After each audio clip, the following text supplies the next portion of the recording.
Yaşad Fondunun təşkilatçılığı ilə Qəbələdə Tufandağ qış-yay istirahət kompleksində şəhidlərimizin övladları üçün 3-cü qış düşərgəsi reallaşdırılıb. Məqsəd iştirakçılar arasında qış mövsümünə uyğun idman növlərinə marağın artırılması, onların asudə vaxtlarının səmərəli təşkili, eləcə də yeni dostluq münasibətlərinin formalaşdırılması üçün şərait yaratmaqdır.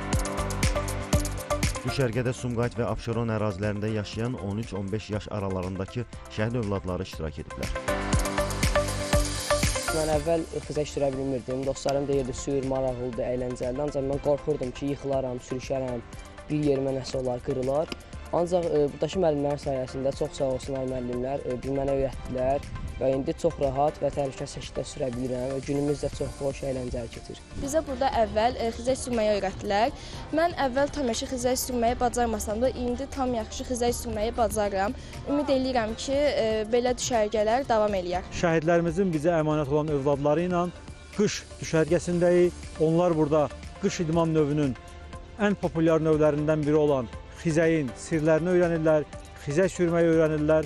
Hesab edirəm ki, bu onların asudə vaxtının səmərəli keçməsində öz töhfəsini verəcək, idmanın yeni növünü öyrənəcəklər.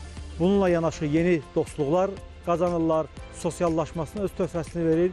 Bütün Yaşad Fondunun həyata keçirdiyi bu cür sosial layihələr şəhidlərimizin bizə əmanət olan övladlarının dünya görüşünün formalaşmasına, onların sosiallaşmasında öz töhfəsini verəcək. Proqram çərçivəsində iştirakçılar Tufandağ qış-yay istirahət kompleksində xizək təlimləri və dağ kosteri, dağ yelləncəyi kimi müxtəlif fəaliyyətlərdən istifadə edərək vaxtlarını səmərəli və maraqlı keçiriblər.